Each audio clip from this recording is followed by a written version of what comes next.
Hello students, PC study point में आपका स्वागत है। जैसा कि आपको पता है हमारे चैनल पे क्लास 11th क्लास 12th के फिजिक्स व केमिस्ट्री के वीडियोस अवेलेबल हैं। हम यहाँ पर आज क्लास 12th के लिए जो फिजिक्स है, जो कि जिसकी पहली यूनिट है स्थिर वैद्युतिकी, उसका पहला चैप्टर है विद्युत क्षेत्र का लास्ट टॉपिक एक समान विद्युत क्षेत्र में द्विध्रुव पर बल आघूर्ण हम स्टडी करने जा रहे हैं। यदि आपने इससे पहले के वीडियो जिसमें हमने डिस्कस किया है कि विद्युत द्विध्रुव क्या होता है और विद्युत द्विध्रुव आघूर्ण क्या होता है, वो नहीं देखा है तो वो देखिए, तभी ये आज का वीडियो आपको समझ में आएगा।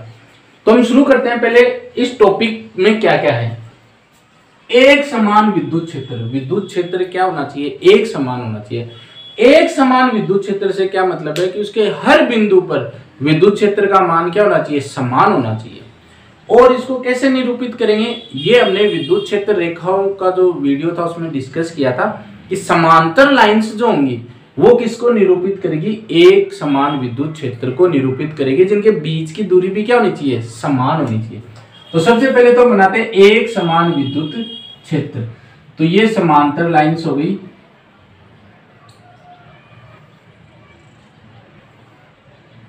इनके बीच की दूरी भी क्या होनी चाहिए? समान होनी चाहिए। तो यहाँ पे बोर्ड पे थोड़ा कम ज्यादा हो सकती है, लेकिन कॉपी में बनाते समय आपको क्या लेनी है? एक समान ही लेनी है। तो ये विद्युत क्षेत्र हो गया। विद्युत क्षेत्र की दिशा किधर है? ऊपर की ओर। तो ये हमने दिखा दिया एक समान विद्युत क्षेत्र। अब द्विध्रुव, द्विध्रुव हमने पढ़ रखा है कि दो समान परिमाण में तो क्या होने चाहिए? समान होने चाहिए, लेकिन प्रकृति में क्या होने चाहिए? विपरीत होने चाहिए। और उनके बीच की दूरी क्या होनी चाहिए? अत्यल्प होनी चाहिए। उसको हम बोलते हैं विद्युत द्विध्रुव। तो वो हम किस में रखेंगे? विद्युत क्षेत्र में रखेंगे। तो विद्युत क्षेत्र में रख देते हैं। ये हमने ले लिया प्लस क्यू और ये हमने ले लिया माइनस क्यू।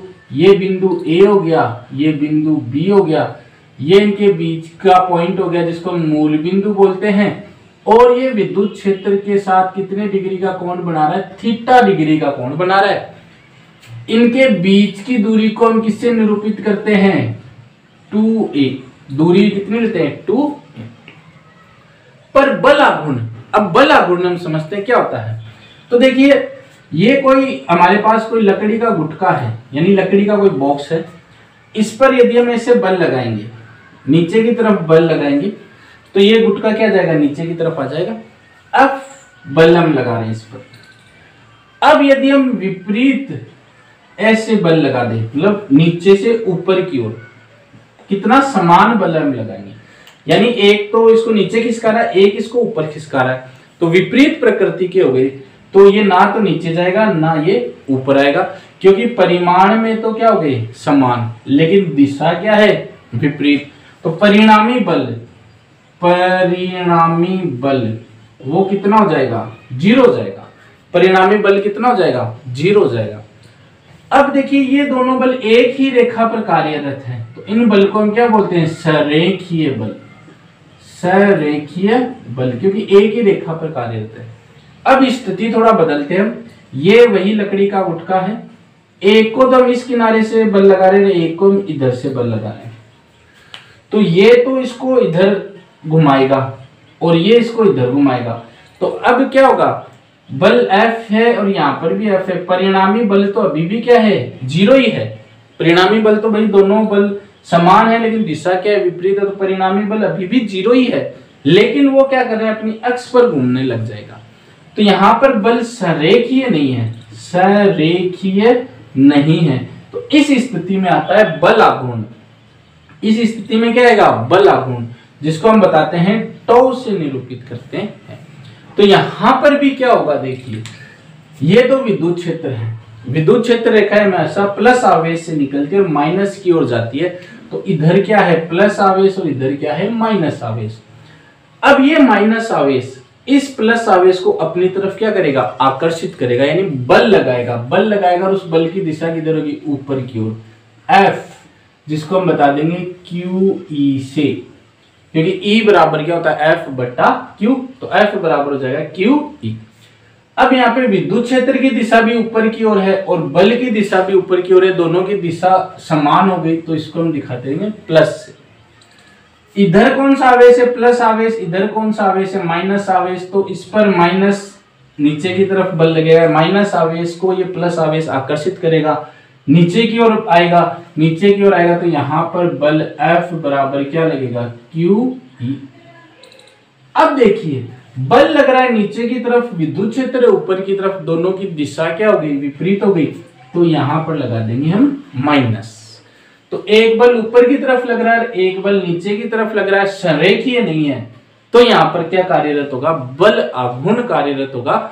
और वो बल आघूर्ण क्या करेगा, इस द्विध्रुव को ऐसे घुमाने की कोशिश करेगा। यही है इस वीडियो में हमें देखना है। तो सबसे पहले तो प्लस क्यू आवेश पर लगने वाला बल कितना हो जाएगा, F बराबर प्लस क्यू। दिशा जो होगी विद्युत क्षेत्र की दिशा में होगी, विद्युत क्षेत्र की दिशा में, ठीक है। माइनस क्यू आवेश पर लगने वाला बल माइनस QE।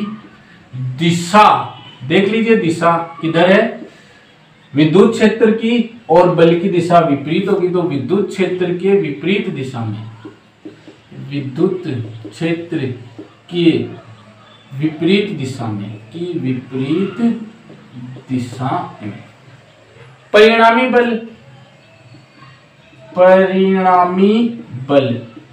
बल एक तो है प्लस QE, एक है माइनस QE, दोनों एक दूसरे को निरस्त कर देंगे, जीरो हो जाएगा। तो जीरो हो जाएगा तो ये स्थानांतरीय गति, मतलब एक जगह से दूसरी जगह चलकर नहीं जाएगा, तो कौन सी गति नहीं होगी, स्थानांतरीय गति नहीं होगी, स्थानांतरीय गति नहीं होगी, बल्कि वो द्विध्रुव अपनी जगह पर घूमने लग जाएगा।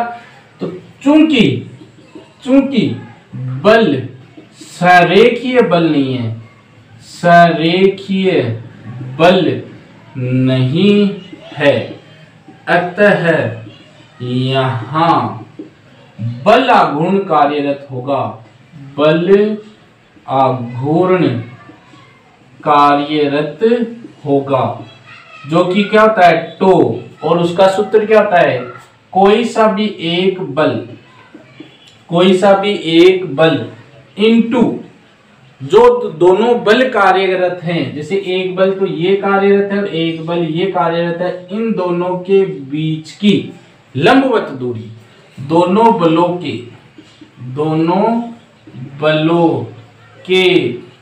बीच की लंबवत दूरी। तो एक बल तो ये नीचे की तरफ लग रहा है, एक बल ऊपर की तरफ लग रहा है, तो दोनों बलों के बीच की लंबवत दूरी हो गई ये, जिसको हम दिखा देंगे किससे, C से। तो दोनों बल कौन सा हो गया, चाहे तो प्लस QE ले लो चाहे माइनस QE ले लो, QE लेंगे हम, ठीक है। दोनों बलों के, अब देखिए ये ऐसा है, एक बल नीचे की तरफ एक बल ऊपर की तरफ, तो ये हो जाएगी दोनों बलों के बीच की लंबवत दूरी, जो कि क्या है AC, समीकरण 1। अब देखिए इसको मैं थोड़ा रफ कर देता हूं।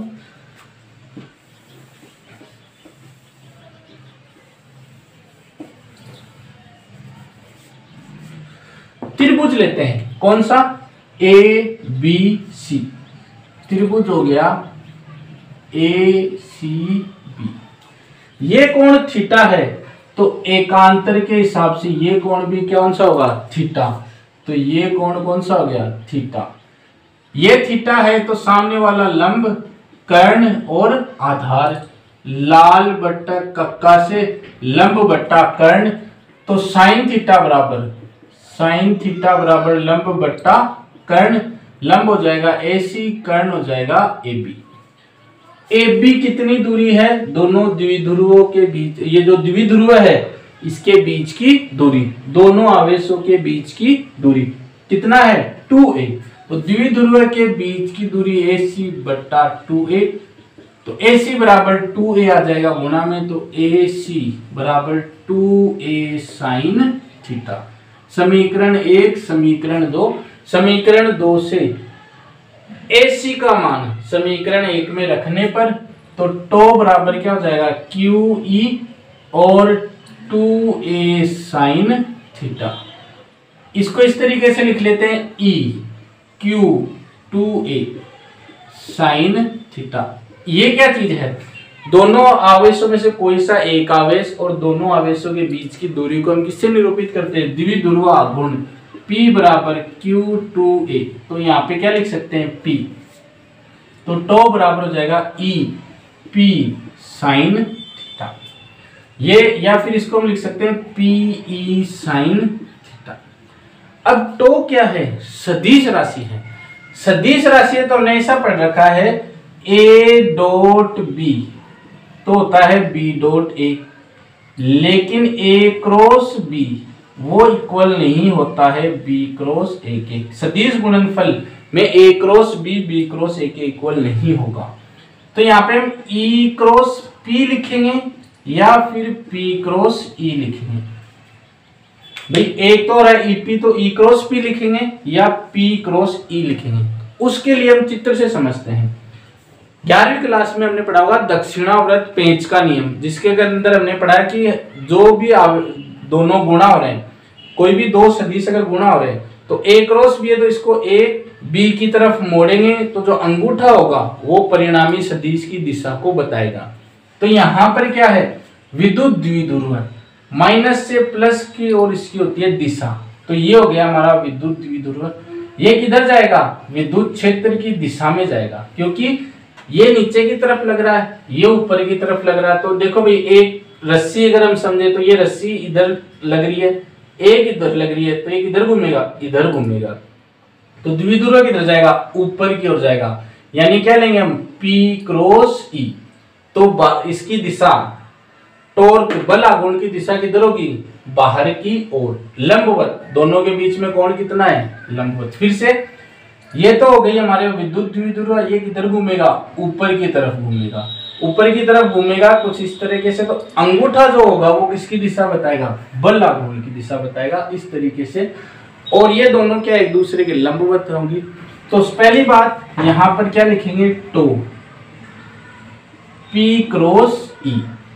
ये तो हो गया दिशा, दिशा दोनों के लंबवत। दोनों कौन सी, विद्युत द्विध्रुव, ये जो द्विध्रुव आघूर्ण है वो, और विद्युत क्षेत्र ये है, दोनों के लंबवत बाहर की ओर, बाहर की ओर। अब देखिए जो बुक में डायग्राम है, जो हमारी जो ये बुक है उसमें जो डायग्राम है, उसमें कैसा डायग्राम है, ये विद्युत क्षेत्र दिखाया गया है। यहां पर प्लस Q आवेश है और इधर माइनस Q आवेश है, इस तरीके से ये विद्युत क्षेत्र है। तो माइनस से P की ये हो जाएगा P और ये हो जाएगा E। तो जब P क्रॉस E करेंगे तो P क्रॉस E यानी P किधर आएगा, E की तरफ आएगा, तो अंगूठा किधर जाएगा, अंदर की ओर। अब हम बात करते हैं विशेष स्थिति। विशेष स्थिति,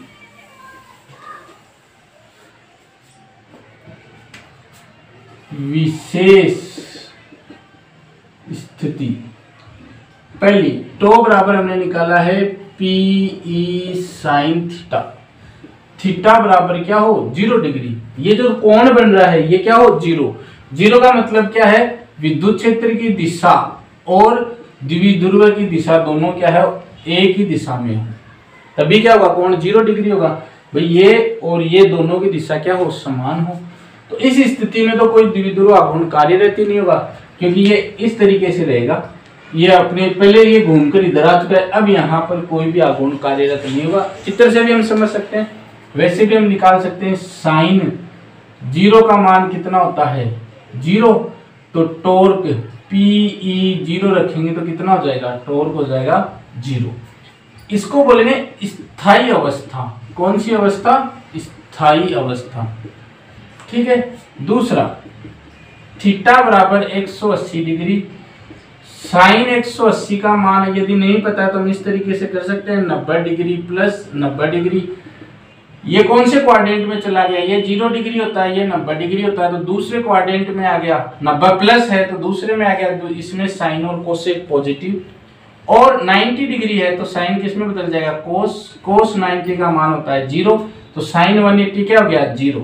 लेकिन यहाँ पर 180 डिग्री होने का मतलब क्या है, विद्युत क्षेत्र तो है इधर ऊपर की ओर, लेकिन तो ये जो द्विध्रुव आघूर्ण है ये क्या है नीचे की ओर, यानी प्लस वाला इधर है और माइनस वाला ऊपर की ओर है, तो दोनों की दिशा क्या हो गई, विपरीत हो गई। तो इस स्थिति में भी टॉर्क क्या हो जाएगा 0, क्योंकि हम साइन 180 की जगह कितना रखेंगे 0 रखेंगे, तो ये पूरा ही क्या हो जाएगा 0। इसको बोलते हैं अस्थायी अवस्था, अस्थायी अवस्था। फिर तीसरी विशेष स्थिति, थीटा बराबर 90 डिग्री, थीटा बराबर 90 डिग्री है, तो ये विद्युत क्षेत्र हो गया और ये हो गया माइनस और ये हो गया प्लस, 90 डिग्री का कोण बन रहा है। तो इस स्थिति में साइन 90 का मान कितना होता है 1, साइन 90 का मान होता है तो टो बराबर यहाँ पर 1 रख देंगे तो कितना आ जाएगा पीई, जो कि क्या होगा अधिकतम, यहाँ इस स्थिति में अधिकतम टॉर्क लगेगा, अधिकतम आघूर्ण कार्यरत होगा। तो ये आज का वीडियो था, कैसा लगा, कोई चीज अगर नहीं समझ में आए तो कमेंट कीजिए, आपको रिप्लाई किया जाएगा। यदि फिर भी कोई डाउट रह जाता है तो भी कमेंट कीजिए, और अगर आपको अच्छा लगा हो तो लाइक कीजिए। हमने सारी चीज छोटी से छोटी चीज समझाने का प्रयास किया है।